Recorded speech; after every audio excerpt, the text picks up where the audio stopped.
தேவனே நான் ஓமதண்டையில் இன்னும் நெருங்கி சேர்வதே என் ஆவல் பூமியில். 2 நாளாகமும் 20:15. சகல யூதா கோத்திரத்தாரே, எருசலேமின் குடிகளே, ராஜாவாகிய யோசபாத்தே, கேளுங்கள். நீங்கள் அந்த ஏராளமான கூட்டத்திற்கு பயப்படாமலும் கலங்காமலும் இருங்கள் என்று கர்த்தர் உங்களுக்கு சொல்லுகிறார். இந்த யுத்தம் உங்களுடையதல்ல, தேவனுடையது. இந்த யூதா ஜனம், யோசபாத்தும் யூதா ஜனமும் இப்படி ஊக்கமாய் ஜெபித்த பொழுது உடனே கர்த்தர் பதில் கொடுத்தாருங்க. அங்கே இருந்த ஒரு தீர்க்கதரிசி கத்தை எழுப்பினார். யகாசியேல் என்கிற ஒரு தீர்க்கதரிசி, முதல் விசையாக 10வது தீர்க்கதரிசி சொல்றாங்க. அப்படியானால் இந்த ஜெபத்தை கேட்டு புதிய ஒரு தீர்க்கதரிசி கத்தை எழுப்பினார். அந்த புதிய தீர்க்கதரிசியுடைய புதிய முதல் தீர்க்கதரிசனம் இதுதான். வாசி கேட்டோம் பாத்தீங்கன்னா, இந்த யுத்தம் கர்த்தருடையது, நீங்கள் பயப்படாமலும் கலங்காமலும் இருங்கள். ஆண்டவருக்கு எவ்வளவு சந்தோஷம் பாருங்க.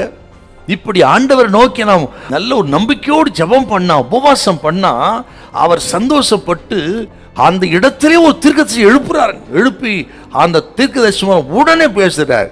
நமது ஆண்டவர் பேசுகிற தெய்வம், ஜெபத்துக்கு பதில் கொடுக்கிறவ, விண்ணப்பத்தை கேட்கிறவ, நிச்சயமா உங்களுக்கு பதில் கொடுப்பார். எவ்வளவு அற்புதமான தெய்வம்.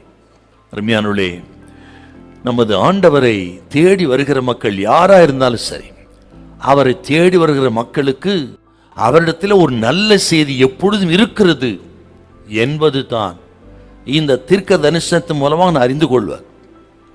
ஏன் சொல்றேன்னா, எப்படிப்பட்ட நிலைமையா இருந்தாலும் சரி, அவரை தேடி வாருங்க. அவரை தேடி வருகிறவர்களுக்கு அவர் ஒரு நல்ல செய்தியை வைத்திருக்கிறார்.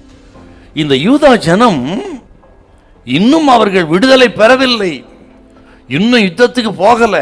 அதற்கு முன்னமே விடுதலைக்கான செய்தி கர்த்தர் சொல்லிட்டா இருப்பாரு. சொல்லி பயத்தை கர்த்தர் அகற்றி விட்டார். எவ்வளவு அற்புதமான ஆண்டவர். நாம் அமைதியா இருக்கும் பொழுதே நமக்கு வெற்றியை தேடி கொடுக்கிற தெய்வம் நமது ஆண்டவர் இயேசு.